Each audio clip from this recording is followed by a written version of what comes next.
everybody. So we have a great panel that's coming on right now as these guys come off camera.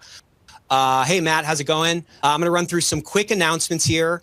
We started off today with a great session about behavioral science. Then we talked a little bit about, we had a great AI debate. And now we're doing this DOJ insider's perspective that was just Tyson Duva from the DOJ Criminal Division. Of course, credits are going to be available, so make sure that you're registered so that you can take advantage of these credits. And we, of course, are giving away 100 books today, okay? So you can pick any of the books you want from the Ethico library. I want to also mention the toolkits. The toolkits that we have available, they should be right there on the console. There's about 20 different toolkits you get. We just broke 40,000. We had a goal to hit 40,000 emojis. Blue, we're blowing that last year out of the water. Phenomenal. What a way to kick off the second half of our day here. These toolkits are available. You get no bonus points for reinventing the wheel. So definitely check those out and dive in. And for anybody who's part of Ethicsverse Day, we have a great special for our solutions. The last thing, as everybody's coming off camera and getting their coffee, I wanted to share with you this brand new platform that we're launching. So there is a lot of risk. There is a lot of effort. There is a lot of wasted time going on in this ever important pillar of your compliance program, which is your third-party risk management process. There's many, you're checking various different sources. You're trying to manage questionnaires. You're following up with the sales team or the procurement team. Many times you're following up with legal. We are launching today a brand new platform, an AI-driven third-party risk management platform that is extremely flexible, that allows you to add new vendors, add new third parties at a breeze. It helps to aggregate all of the adverse media, if that's something that you're checking, various different sanction lists, and it allows you to send questionnaires out directly from the form. And the whole principle behind this platform, which is powered by Daydream, is that AI does the work and your team makes the decisions. So we've been able to help, we've had somebody on it who said it's way better than Dow Jones, phenomenal, not my words, to really compress the time down and give you that bird's eye view, that direct visibility into what's going on with your third parties. So if you're interested in checking that out, please let us know. Check out the Ethico website. We have a great white paper from some research that we've done. And with that, I'm going to pass it over to, let's get a massive round of applause for the coolest guy in compliance, Matt Kelly, who's going to introduce our panel and take it from here. How's it going, Matt? It's going very well, Nick. Thank you for the introduction, and thank you, everybody, for joining us, our panelists and all of our listeners. We are here to do somewhat of a debrief on what Assistant AG Duva just discussed. I listened to it, and I have a lot of questions that I can put to our panelists. Also, just to talk more generally about the enforcement trends we are seeing and what compliance officers should be thinking about if you have an issue and you're going to wind up talking with the Justice Department, which happens to companies on a regular basis. What could you know, what should you know and think about to make sure that any case resolutions you might have to go through, those are going to be as expedient and pain-free as possible. So to help us understand all that, we do have this great panel joining us here. First, I will start by introducing Wei Chen. Many of you might know her by reputation already. Hi, Wei. Great to have you here. Wei, are you dialing in from Hawaii? Because I know you've lived there from time to time. Yes, I sure am. I'm looking out my window at the Pacific Ocean. All right. Amazing. Well, she probably wins the award for coolest destination while joining us. Wei was the former compliance counsel at the Justice Department back in the 2010s, wrote the first iteration of the evaluation of compliance program guidelines 10 years ago, a former compliance officer herself, and these days a principal at CDE, which stands for Culture, Data, and Ethics. Also joining us is Sean Tonoli. He is these days a partner at the law firm of Cahill, Gordon, and Reindel, but he is a former deputy chief at the fraud section until he left the Justice Department at the end of 2025. So, Sean, thank you for joining us as well. Thanks, Matt. Good to see you. And last but not least is Matthew Axelrod, who is a partner at Gibson and Dunn, and he is a former assistant secretary for export control enforcement at the Bureau of Industry and Security, which is the agency that enforces export control regulations. I have questions about that too, in addition to our bread and butter FCPA and everything else. But Matt Axelrod, thank you for being here. My pleasure. Before you get And, started, I just need to say two things. Yeah. One is, I love plugging your website, Matt, because I honestly just learned so much from the website. So if you guys do not follow Matt on LinkedIn, you absolutely should. And if you have not subscribed to Radical Compliance, open up a tab or take a picture of the QR code right there. And also, Hui, we have to mention your podcast. I absolutely love your podcast. It's so substantive. It's so great. I just learned so much from it. So much of our game is really feeding our minds and getting new perspectives and, getting a little bit smarter. And I just appreciate both of you for all the content that you guys put out and all you're doing to drive our industry forward. So with that little plug, back over to you, Matt. Sure. So again, listeners, if you have questions or thoughts about what Assistant AG Duva just said, or you have other questions you want to put to the panel, let us know. I will try to keep an eye on the attendee chat and work to get the questions to our panelists. But I guess I wanted to start by just asking each of you what your reactions might be to what Tyson Duva had just said. Whether anything in particular jumped out at you as something very interesting he said, or was there anything he did not say that also struck you as a notable omission because it's something on people's minds, but we didn't get much clarity about that today. Wei, maybe I'll start with you and then Sean and then Matt Axelrod, but just at a high level, what do you think of what Mr. Duva was just saying about enforcement and trying to strike a more cooperative tone with companies? First of all, thank you for having me here, and always great to be conversing with you, Matt and Nick. We are looking forward to having you on the Better Way podcast soon. So, so I had sort of three immediate sort of gut reactions to his remarks. So one is something that I have noticed pretty consistently from DOJ officials under the current administration, which is in the past, so before this administration, DOJ officials would come to a compliance or white collar conference, and they would talk as if DOJ does nothing other than white collar enforcement. So they would not come to a white collar conference and talk about their focus on transnational crimes, organized crimes, narcotics enforcement, immigration enforcement, all of the other stuff, right? Under this administration, they would come here, talk to you, but make sure, or at least talk in a way that help you understand that you're not the only priority they have. And so I do think that's a very important thing to note, because I would constantly hear people say, well, DOJ officials come to the conferences and they say that white collar enforcement or corporate enforcement is their priority.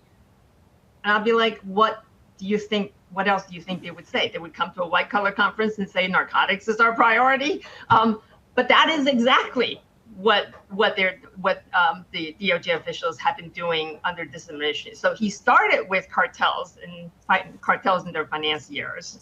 So transnational criminal elements. The second one was corporate enforcement.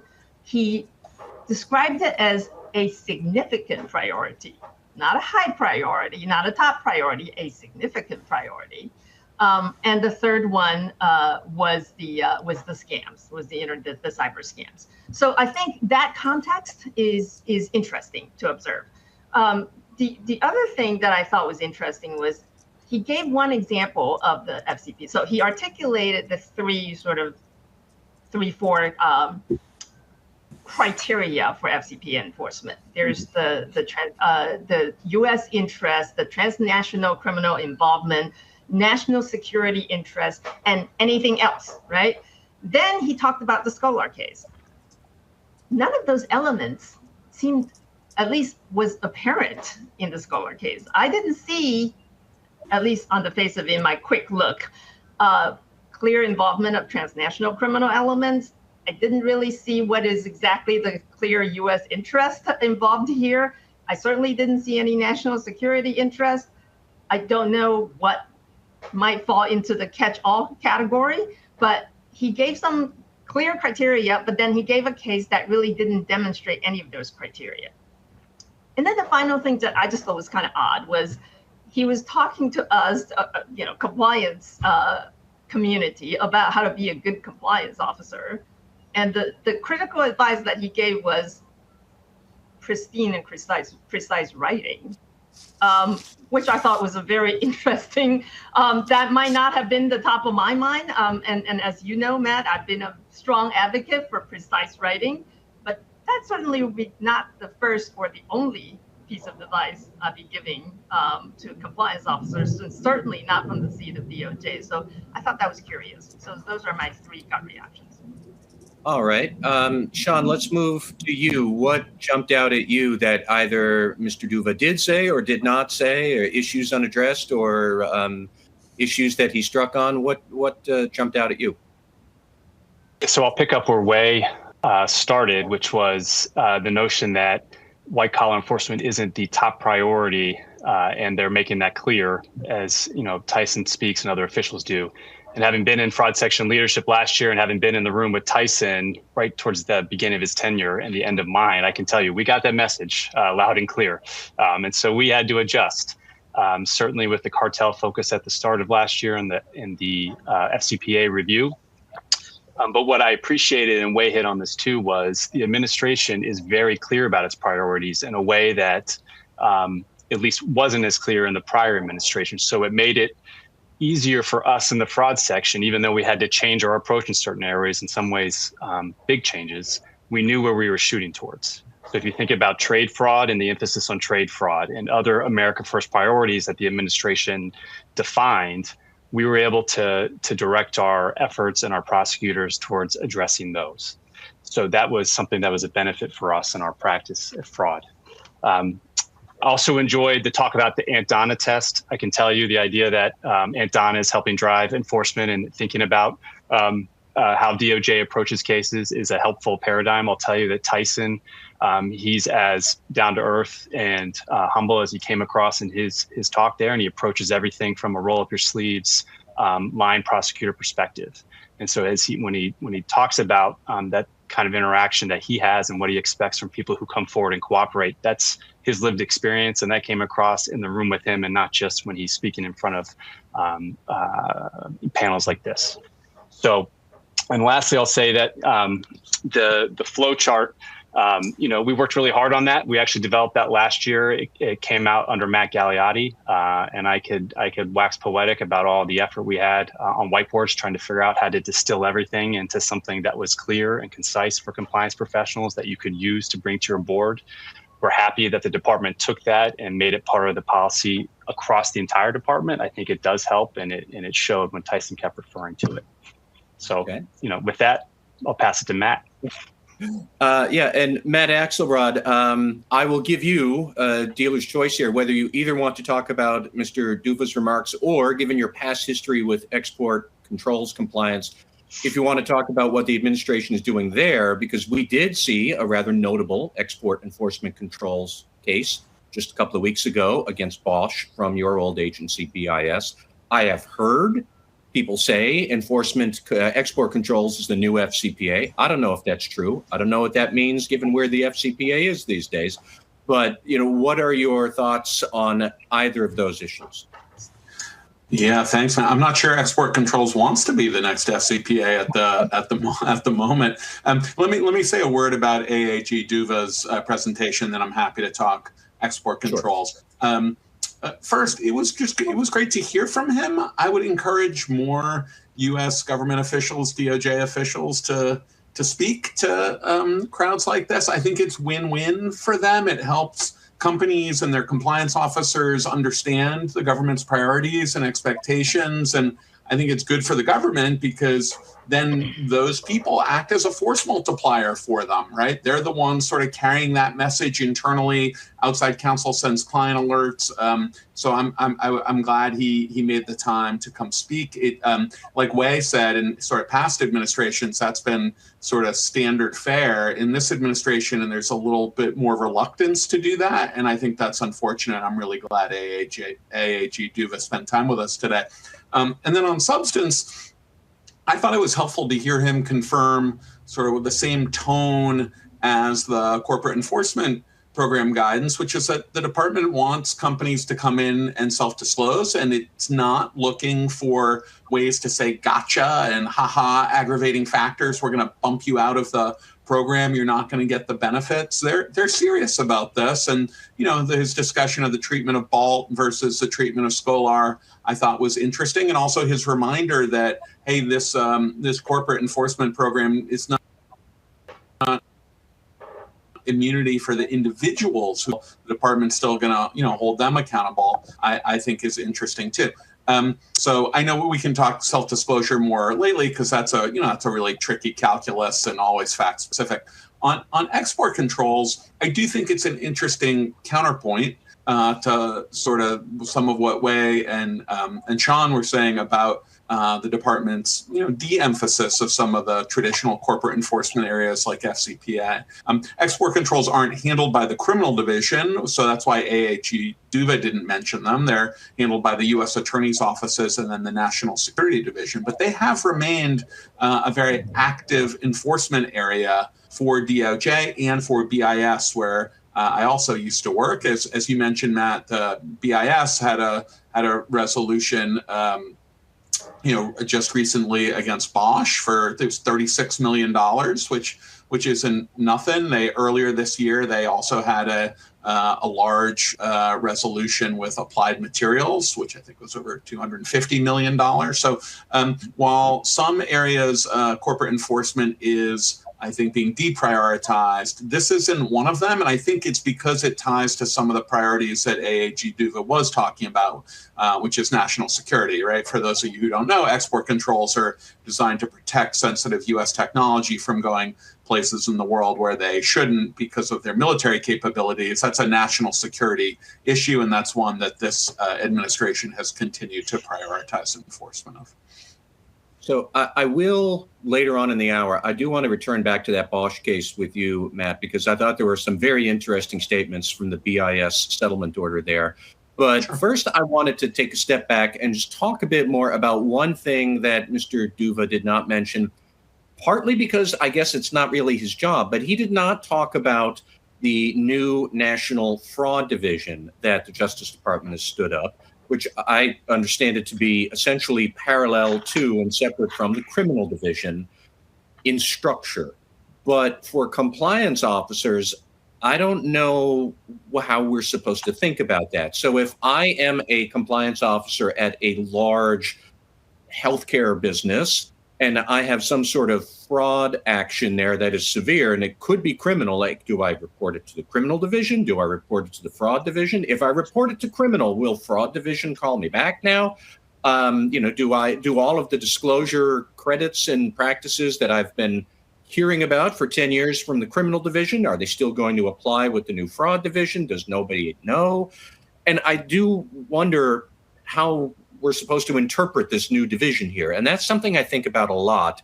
I don't know if anybody wants to take a stab at how does this work in practice, but that is something that I think a lot of compliance officers are still confused by. I will throw it out there. Listeners, I did not necessarily tell the speakers in advance I was going to pop this question on them, but anybody want to take a stab at this? I'm happy to talk about it. At least first. Look, I think there's an easy dividing line between the new division and the criminal division when it comes to these types of cases. If you think about fraud involving the public fisc, right? So fraud, waste, and abuse, maybe it's procurement fraud or trade fraud, money that's taken from American taxpayers, that's defined as the portfolio of the new division, the National Fraud Enforcement Division. They also have criminal tax, but that's there. So if the fraud touches on any of those areas, you would want to call there. If it's when you call the criminal division FCPA, it's going to be securities fraud. It's going to be the health and safety type fraud, like Tyson talked about, involving Purdue Pharma, if it touches in that way. But traditional healthcare fraud and Medicare and Medicaid, that's at the new division. So that's how you think about it. And you asked, well, is there going to be different treatment between the divisions? Well, that's where the new department-wide corporate enforcement policy that came out in March helps, because there's that uniform approach that now every division has to follow, putting aside antitrust. So the new division and the criminal division are going to be the same in that regard. And I can tell everyone here that I know that the new division has taken personnel from the fraud section, people who are the compliance experts there, some of them, and put them in the new division. So I fully expect that they'll help stand that up and make sure that the approach is consistent across whoever you go to. Okay.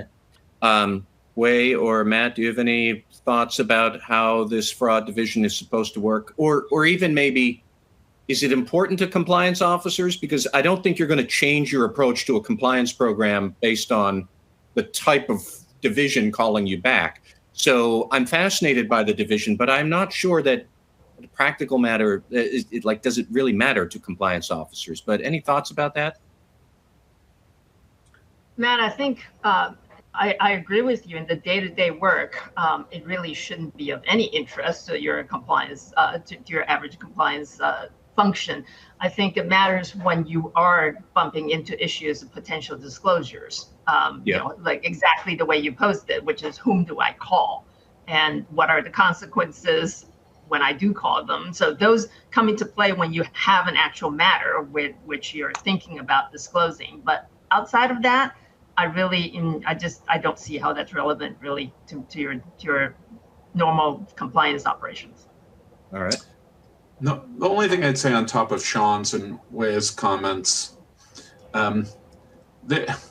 this new fraud division, the reporting about when it was being established and even now its continued operation, there is more of a direct White House involvement in it than has been the practice in past, both Republican and Democratic administrations. Look, I think that's true of the Department of Justice as a whole at the moment, but the fraud division in particular is the new fraud division has involvement by the Vice President's office, and that just adds another dimension that has not been there in the past. And so, depending on what your business is, and depending, if you come under scrutiny of that division, you just, I think, have to be aware of a sort of a political overlay that wasn't the case in past iterations of the Department of Justice. All right. And the other sort of breaking news kind of angle I wanted to ask about was the Scholar case, that I was fascinated that, yes, it touches on drug cartels. But when you read the press release the Justice Department put out, and notably, at least to my research, they have not actually put out the deferred prosecution agreement that Scholar has signed or the criminal information against them. So we're only going with the press release, I think. If somebody's actually seen those other documents and you want to leak them to me, you can find my email somewhere. But the offense said that the Scholar had paid $400,000 in bribes to corrupt Mexican officials. Okay, a portion of that sum was then benefited drug cartels, and I don't know what that means. And I'm wondering if anybody else knows what that means or how to think about it, because I could see that kind of any amount of money you pay to anybody in Mexico could conceivably benefit drug cartels. For better or worse, the drug cartels are a terrible plague in Mexico. And are companies now going to have to worry more if they're doing business in Mexico? A, maybe we're paying bribes. That's not good. But B, I could suddenly be implicated with cartels because I guess the government officials are giving the money to the cartels. Are there protection payments? Are they in business with the cartels? Did they buy a property from the cartel because my money let them buy a new house? Like, there's a lot of what I would say is uncertainty about what actually happened here with the cartel link that I think compliance officers would be worried about, but they don't know how to worry about it with much effectiveness. I don't know. Wei, let me ask you first, and then maybe Sean and Matt. Like, what's going on with this case? Why are we supposed to think about cartels? Well, I'll confess to not having, followed this case or studied it other than just looking it up just right now as Duva was talking. But I will say it sounds to me like they're straining to make that connection, right? Because they said we only do FCPA cases under this set of circumstances. This is the criteria that guides us. Well, now we're going to do this case, so we're going to have to make one of those links. So, until we see, of course, we're all speculating here, and there may be investigative facts that we might never know. and it may not even be in the criminal information when that becomes public. But I agree with your sentiment. I mean, whenever you pay money to a corrupt official, there is always a good chance that is going to ultimately benefit, or at least some of it is going to ultimately benefit some cartel. That is not a stretch, really. So I think, but if you're back to what compliance officers should worry about, they should worry about the bribe. I mean, the bribe should not happen, whether that leads to directly or indirectly benefiting the cartel and therefore triggers DOJ's prosecution. If that's what makes you worried, then I don't know what to say. I mean, I think your worry should be not paying the bribe in the first place. Sean, do you have any other insights into how we're supposed to think about these cartel links, either about Scholar or just more generally? But are we actually looking at enhanced exposure or liability now because of how a corrupt official might pay or do what they're going to do with the money that you pay them as a bribe? So I have to stay silent on Scholar. It was a case that was, came up through the normal pipeline while I was there in management. But just kidding. Yeah, I know. I should just jump in and share, spill the tea. But it wasn't DOJ, I should say, Matt, that is keeping the DPA. I checked the docket. I can see it's just under seal in the court. So why that is, I can't speak to, but hopefully it'll be unsealed soon. But if you ask, is it going to expose you generally, cartels, to greater or enhanced penalties? I think the answer is no. What it's exposing to you is the focus of the unit is now in that area, right? The elements of an FCPA violation is the same, regardless of whether the money ends up in the hands of the cartel or not. That doesn't change. It's just that now the few people who are left in the FCPA unit, and this is true since last February, when then AG Bondi, the same day she took her role, she issued a memo saying that was going to be the focus, and people have been targeting that since then. So again, not enhanced, but that is a higher level of risk because that's where the eyes of the unit are now. All right. Yeah.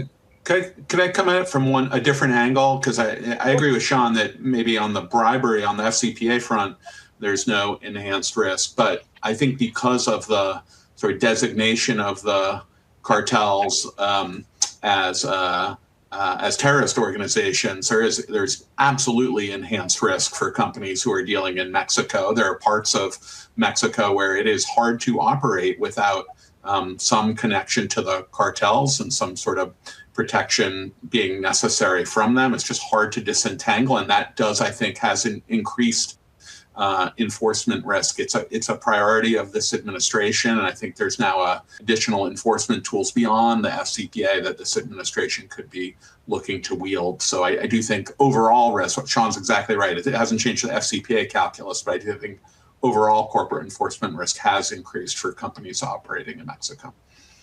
Okay. I will step back away from current events for a bit and talk more broadly about how companies should engage with the Justice Department or how the Justice Department engages with them. I wanted to ask if you could sort of walk listeners through the process of they have a matter, they have voluntarily self-disclosed it, good for them. But at that point, like, when does the Justice Department or a prosecutor, like, what do they actually do when the matter lands on their desk? Do they pick up the compliance program guidelines right away and start looking at that? Do they do an investigation of the facts in the criminal investigation and get to the legal issues first, and then afterwards finally pick up the compliance program guidelines to see what goes on? Do they do both things at the same time? Like, how does that typically work? Sean, since you were the most recent fraud section alum, I'll ask you first, but then Wei and Matt, I'd love your take on that later on. Sure. And look, I didn't have the pleasure of working with Wei in the fraud section. She was gone, but her presence was still felt because through the corporate enforcement and compliance group that was built from her work a few years ago, a really robust approach to how to handle this. You asked, when do they pick it up? Well, the way the fraud section and now the National Fraud Enforcement Division, as I understand it, you have a dedicated team of compliance specialists. They engage not at the beginning of the case.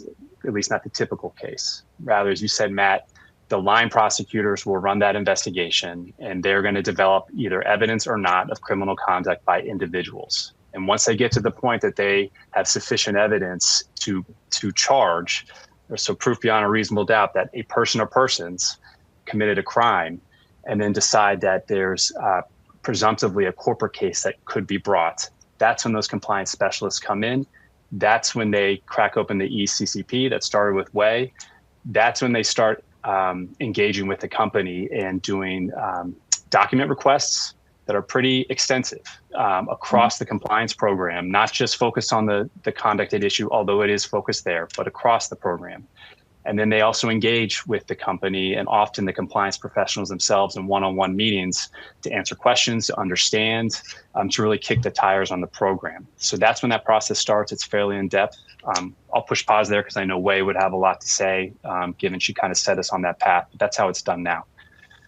Well, Wade, let me ask you as well, but I wanted to ask a slightly different question for you, Wei. If you could unpack how prosecutors use the guidelines to evaluate a specific case and company versus how I think most listeners look at the guidelines thinking, well, I have to be ready to answer any question at any time. I don't know what the facts are going to be, but you have the benefit of knowing the facts. But like tease out that difference of perception for us, please.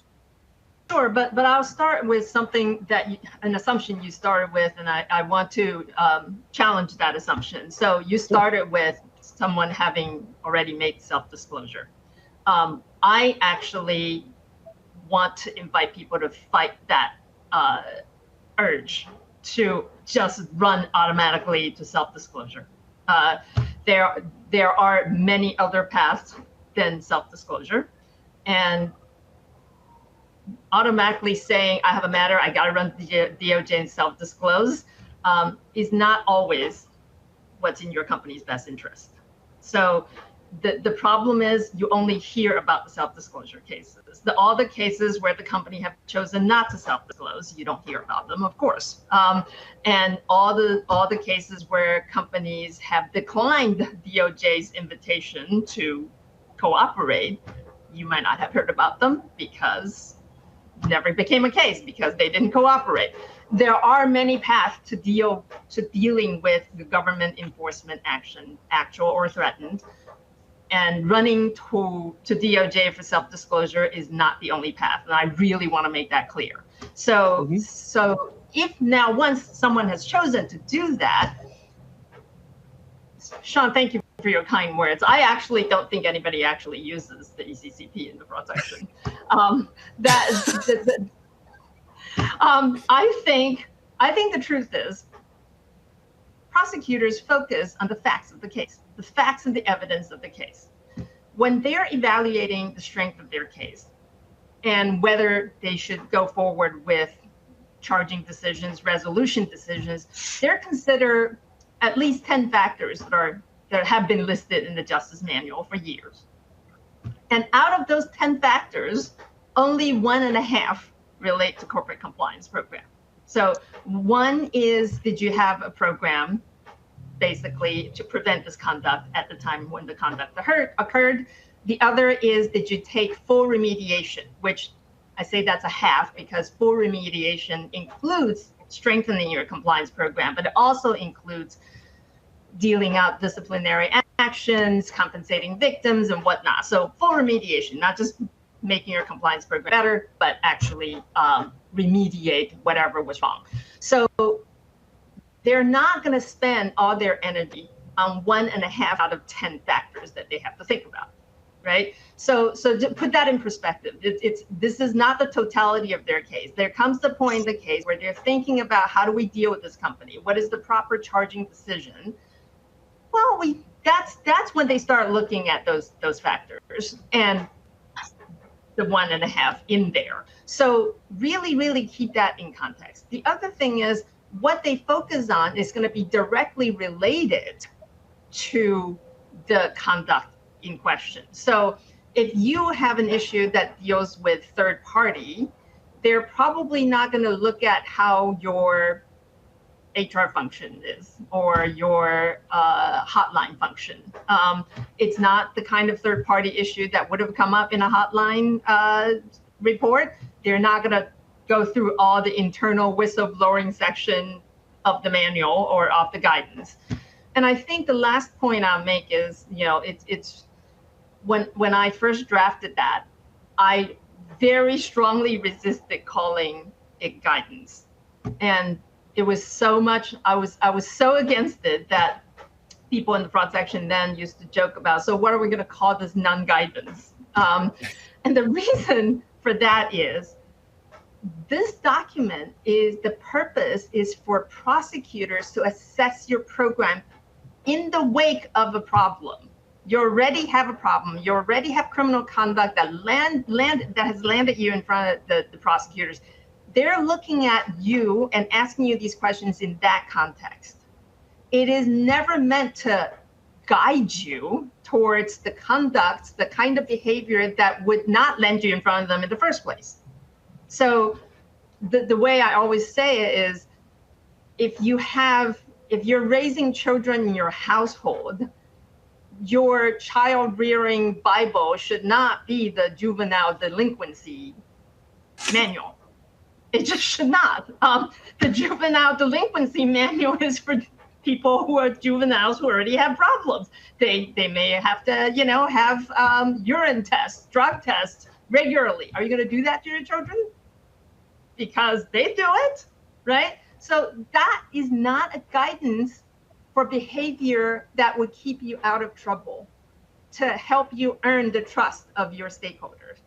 That is the kind of things you think about once you have already gotten in trouble and been caught and chosen to disclose, or have no choice but to disclose, and are sitting there. And that's the kind of questions you have to answer. That is drastically different usage. All right. I think my kids probably are going to write the latest edition of the juvenile delinquency handbook, but we'll get to that another day. Glad they're out of the room at the moment. But Matt Axelrod, do you have any other thoughts that you want to add about how people think about the guidelines? And I mean, Wei is right that compliance officers have taken it and run with it as one of the sacred texts, and probably never set out to have it be declared as such. But that's how people think about it. But Matt, what are your thoughts on this issue? Well, yeah, look, so I obviously agree with Wei, who wrote it, and you can tell, right, because it's written in a series of questions, right? It's a series of questions for the prosecutors to ask.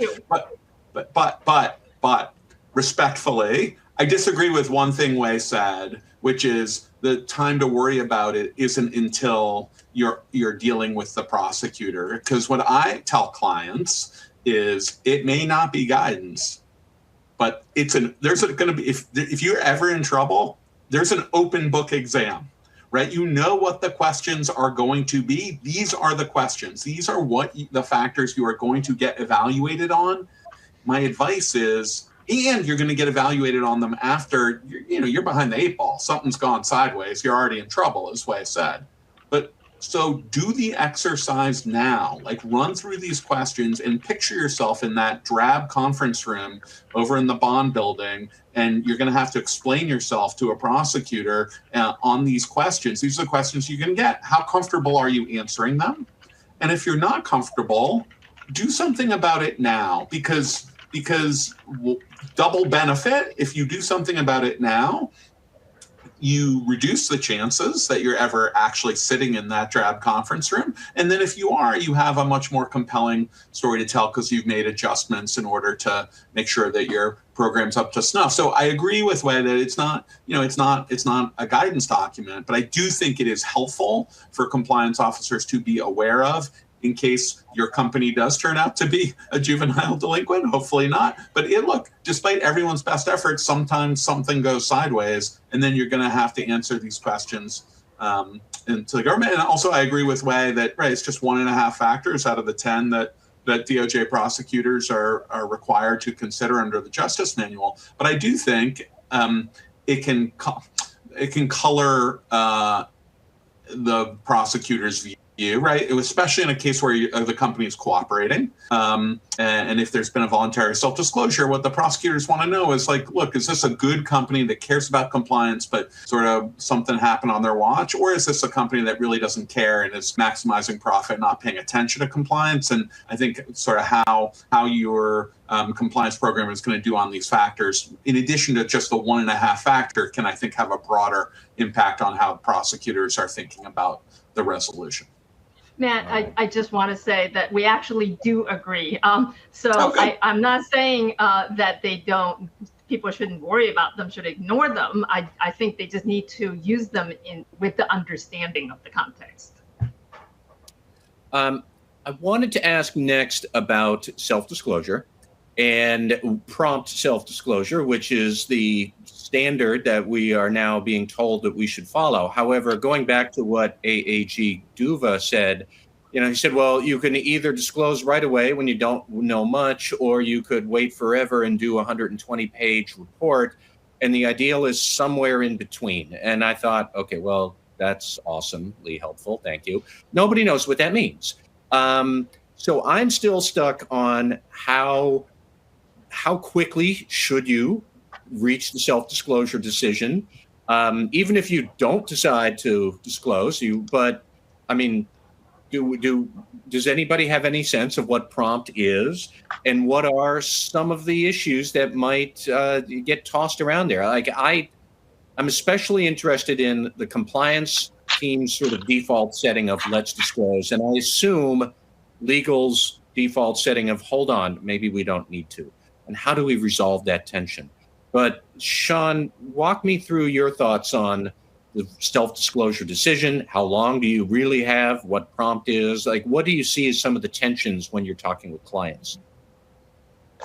Yeah, so, I mean, as you're highlighting, Matt, DOJ has been really resistant in defining what it means. The closest it came was when last year we put in the policy, the whistleblower exception, the idea that a disclosure can still be voluntary if it's based on a whistleblower report, and the whistleblower gets to DOJ first, but you, the company, then get there within 120 days. It's still considered voluntary. They changed that a little bit in March, where they said, well, now it's reasonably prompt, but no later than 120 days. So they muddied the water a little bit, which I think is what you're underscoring. But I heard from plenty of people in the compliance community, friends and roles and clients, that at least having that 120-day marker was something to shoot against. And certainly when you hear department officials speak about this in the past, it's been, think about it in a matter of weeks or a few months, certainly not a year or longer. And was my experience in looking at these things and having to make these calls in the fraud section. Mm-hmm. So I can't put a finer point on it. It makes it very hard to counsel clients about what exactly the timeline is, but generally that's what it looks like. Tyson, in the message now that's coming out more consistently, that we want you to come in as early as possible. I get the motivation from the department side, but that makes it an even harder discussion with stakeholders in the company. Because if you don't know exactly kind of the full scope or have your arms around it, how do you assess whether it's worth it to go in? And to Way's point earlier, most companies don't. And so, that push to have people come in early is certainly to the department's benefit. I don't know that it works in practice or very well with clients, because you need to know you have a responsibility to your shareholders, to the company, to make an informed decision. And you can't feel as if you're under the gun to run in the second you get an allegation. Well, Matt, let me ask you, and then Hui afterwards, for your thoughts on this. And my take had always been, if you voluntarily disclose right away, you're essentially saying, okay, we don't know how many licks behind the woodshed we're actually going to get, but that demonstrates a spirit of cooperation, and I thought that would carry weight with the Justice Department. I do not know that is true, but Matt, what's your analysis of it? And then Hui, what is yours? Yeah, I think the thing driving the timing decision, the primary thing is you want to make sure they hear about it if they're going to hear about it, that they hear about it from you first. And to me, that it feeds into the much broader question, which Hui mentioned earlier, which is, does it make sense to self-disclose? And in some cases, it certainly does. But in lots of cases, I think it does not, right? If the calculus is, I want to make sure I self-disclose if the government is going to hear about it from someone else, because if they do, I want them to hear about it from me so I get the benefits of the program. It's a mixed bag at the moment. In some enforcement areas, there are more tools and more things that are going to make it more likely the government's going to hear, right? So they're increasing whistleblower programs. There's increased enforcement funding for export enforcement at BIS, where I used to work after I worked at DOJ. But, in other enforcement areas, it's probably less likely that the government is going to figure this out. I mean, as we were saying, AAG Duva made really clear that there are a bunch of competing priorities that rank higher than the corporate enforcement at the moment. There also are way fewer prosecutors, not only in the FCPA unit and in the criminal division, but in U.S. attorneys' offices around the country are down, certain offices. My old office in Miami is down 100 AUSAs. And there are also fewer agents working corporate cases because they're getting pulled to other priorities like violent crime and immigration. So, to me, there's both an easy call here and a hard call. The easy call is you should investigate internally, you should figure out what happened and why, and should take steps to remediate so that it doesn't keep happening. The much harder call is whether to take that one additional step of walking in and serving yourself up to the government. Because if you take the easy call steps and you don't disclose and the government does come knocking, you can then just go into full cooperation mode and still get, not the full benefits of the program, but you can get a lot of benefits and you don't, guarantee that you're going to get penalized, or at least if not penalized, because you get the declination under the program, the reputational hit of a public resolution with DOJ. Wei, give us your take on this too. And I guess maybe if I could sneak in one more question for you, Wei, what should you document if you've decided, we're not going to self-disclose? I assume you want to document the logic of that to the hilt. So if the government does come knocking, you have a very solid explanation of why you didn't. Is that true? And any other thoughts you have about the self-disclosure, the timing of it and the decision and the criteria? What's on your mind? So I think everybody, I so agree with Matt in terms of, all these other considerations about the government's capacity to actually follow up on a case. In the corporate compliance community, it is the only place in the United States of America where we talk as if we're in a totalitarian state, where the government comes knocking on the door and you're dead. Like the next thing you do, you're being dragged to some execution chamber and that's the end. We have rights in this country still, I believe. Corporations have rights, people have rights. You can fight the government in its investigation. And again, you don't hear about these things because these cases where people have chosen to go routes other than self-disclose, running to self-disclose, fully cooperate, you just don't hear about them because guess what? A lot of times those don't end up in actual prosecutable cases. They really, truly walk away. I am not recommending that. I don't want to see people walk away with bad conduct. But what I want to see is people, when they have found a misconduct, they fully remediate. That's what I would document, is that I have thoroughly investigated, I have done my root cause analysis, I have fully remediated, all of this done, underprivileged, documented to the hilt. When the government comes knocking, you can decide how much you want to cooperate. I have personally been involved in cases while I was in fraud section, so under an administration that was at least publicly more committed to white collar enforcement. When companies have been approached by the DOJ prosecutors, we hear about something, we go to the company and say, you know what, someone came and told us about this incident. Would you turn over some materials relating to this? And the company says, no, thank you. And DOJ says, really? He said, yeah, if you want something, send us a grand jury subpoena. That case pretty much died right there. Guess what, right? Because going to grand jury is a lot of work compared to all the other companies that are happily walking in, handing over the evidence. Why don't they go after those, right? So you also are dealing with the factors that Matt talked about. We have a severe sort of drain on the prosecutorial resources in this space. We have lost a lot of very experienced prosecutors. And experience in prosecuting and investigating and trying these cases are critical for prosecutorial success here. If you don't know how to investigate these cases, you don't know how to try them in front of a jury, you're not going to win those cases. People can choose those routes. And again, I have seen companies basically resist all the way and say, no, we're not doing any more. You want more? You go to a grand jury. You want more? You can indict us. You don't have enough to indict us. We're going to call your bluff on that.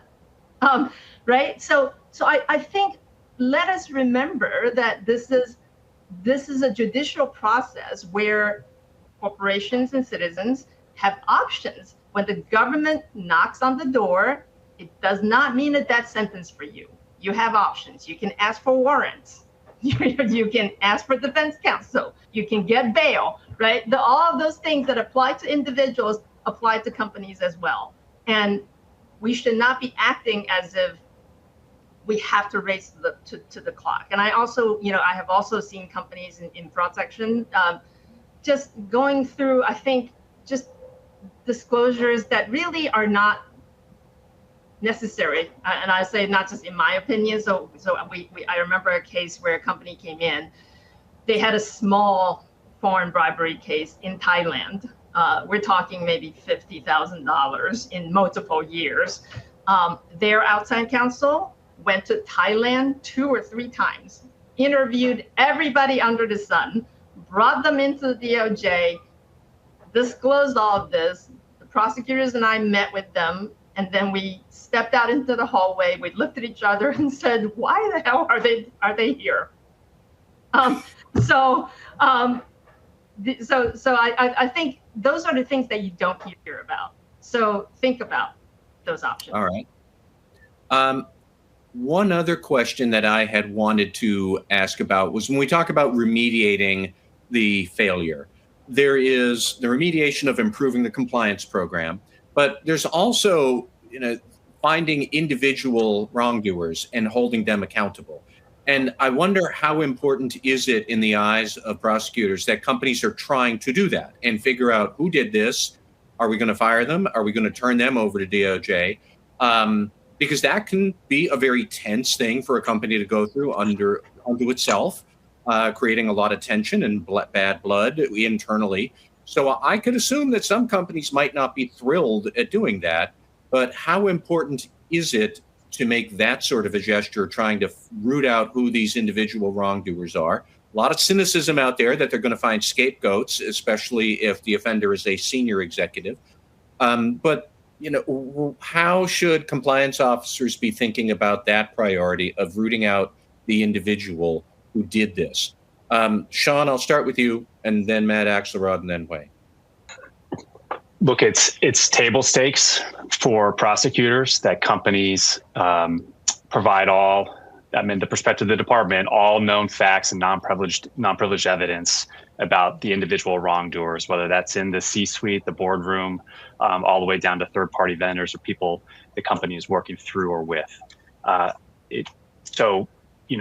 Is it necessary? It is, because it's the first thing prosecutors are thinking about. We talked earlier, Matt, you asked when do they crack the ECCP? Respectfully, Wei, they do. Maybe things have changed since you drafted it, but they looked at it. But all the time before you get there is about looking at individuals. And there was a perception, and Wei and Matt would know this best from, I think, several years ago, that the fraud section in particular would reach a corporate resolution regardless of whether they found any particular person committed a crime. You just use the leverage to extract money out of a company. And it is a guiding principle, and it is kind of law within the fraud section. You have to find evidence that at least one person, if not more, whose conduct is the company is responsible for, we have proof beyond a reasonable doubt.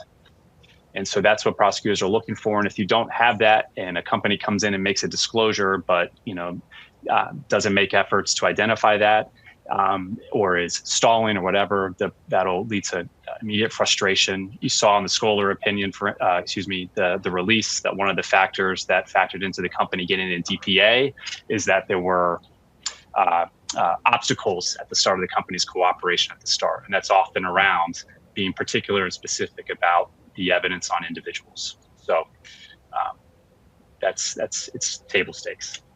All right. Matt Axelrod, what are your thoughts? And then Wei, what are yours? So look, as Sean said, the way corporate criminal liability works is it's vicarious. There has to have been an individual who committed a criminal act in order for the company to have criminal exposure. But for a long time at the department, there were these corporate resolutions, not just from the fraud section, from other parts of the department as well. Big press conferences, big fines being paid, penalties being paid by companies. Nothing was happening to the individuals. And when I was working at DOJ for Deputy Attorney General Sally Yates, she had the view that, like, that's not right. And that she was worried that even though the fines were large, they were becoming a cost of doing business, and that to really deter criminal behavior, corporate criminal behavior, required deterring the individuals, and that to do that, it required, the threat that individuals would be held accountable. And so that's why she changed the policy, and what everyone calls the Yates memo, except her, she calls it the individual accountability memo. And the idea was, as Sean said, it's table stakes. You can't get a resolution unless you have information about individuals. That did not used to be DOJ policy. She changed it.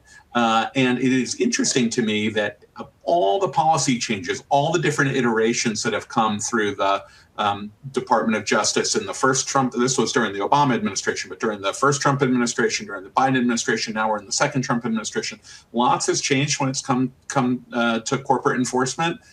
This has remained pretty much a through line. There have been tweaks around the edges, but it's still DOJ policy. And I actually would say, when you heard AAG Duva mention this, that in the Balt declination, they indicted 2 individuals. I think where this administration seems to be going is even further away from sort of going after the company and more to, focusing on the individuals. And so I think that remains very much a live and even growing area that folks need to be focused on, Matt. Okay. And then Wei, give us your take, or where you see companies typically struggle on how to handle individual wrongdoers and naming them or cooperating against them. So if someone is to tell me that they have done a sort of an enhancement or remediation for their compliance program without having identified and dealt with accountable individuals, I'd say whatever remediation you've done with your program was clearly window dressing. To me, It's the same thing. You cannot credibly build, enhance your compliance program without doing a root cause analysis, without thinking about organizational justice, without thinking about dealing with accountability. So those to me are not separate things. They're part and parcel of the same thing. I think where companies really struggle is where the individuals involved are very senior. That you have the reality that compliance departments often do not report directly to the board. Even when they do, it's often a formality rather than a real operational reality. So when you have really senior people involved, the legal and compliance and HR's department's ability to really hold those senior individuals accountable is limited. So this is where really boards would have to step in. How impressive is it to prosecutors? Do they look at what compliance officers do with the boards, or if boards are actually engaging with the compliance officer for real and not just doing the window dressing? I agree. It's usually that.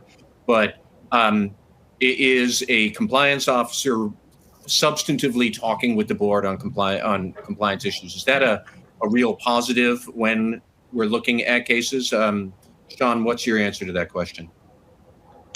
My experience was yes. I can't talk about particulars, but I've been in rooms where we were meeting with compliance officers and having candid discussions about their interactions with leadership and the board. And it was. And I have to say that, if you do find yourself facing the department across the table, bringing the actual people in who do the work and are on the ground, compliance professionals, is worth its weight in gold, because that sort of open and candid dialogue. I think Matt Axelrod said earlier, the department isn't, when it's evaluating compliance, is not into the gotcha game. They really dive into those conversations and appreciate that honest conversation about what it's like on the ground. It goes a long way into assessing and seeing the good faith of the company when it brings those folks in to talk about it. All right. I see that we are pretty much out of time. So I just wanted to let Nick come back in. Nick, if you want to give any closing remarks, but Wei Chen, Sean Tonoli, Matt Axelrod, this has been a fascinating conversation. I really appreciate all of your insights here. Yeah, let's get a round of applause. My gosh, what a day this has been so far. I would like to hear what everybody on the panel thought about, what do you say? You should show up in person with donuts or something?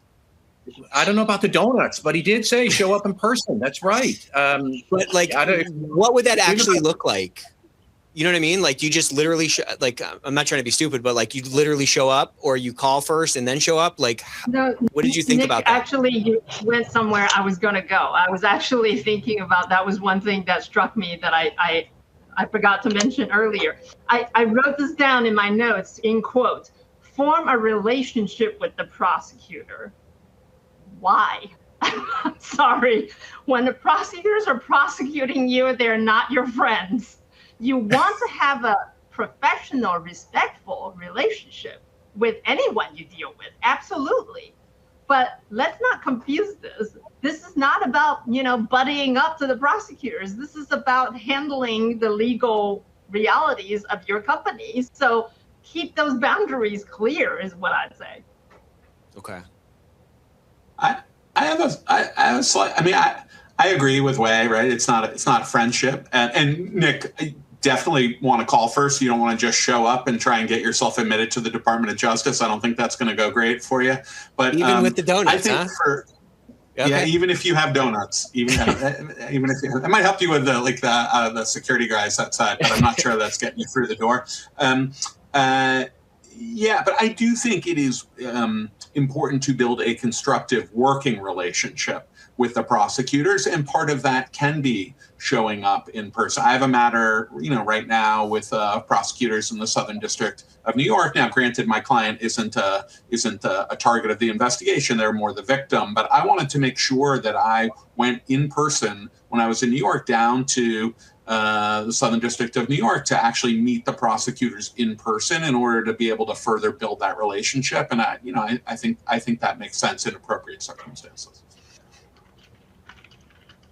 I think part of it too is now DOJ now has to be in the office 5 days a week, and they want everybody to share in the pain. So that's probably why they want folks to come down in person. But yeah, as Matt says, please don't. You should not show up and just knock on the door. Call ahead. Okay, very good. Can I actually add one more thing? It is also very important. Don't just send your outside counsel. Go yourself. When you do go, you should always be there with your outside counsel, and not just leave it to the outside counsel to go on your behalf. Just kind of reading between the tea leaves, and I guess he kind of said it himself, and Sean, you said it yourself, this kind of this posture of good faith collaboration is what they seem to be asking for and be pushing for. How important is that? I mean, because that's kind of the antithesis of the kind of chess match that you've alluded to, Wei. And to your point, there's a lot of things that are kind of flying below the radar or below the headlines. And it's, like, what's the reality of that? Like, where do you err? And maybe it depends is going to be everybody's answer. But if you decide to kind of go down that path, how important is this sort of good faith posture in establishing and sort of, building that sort of professional relationship that we alluded to?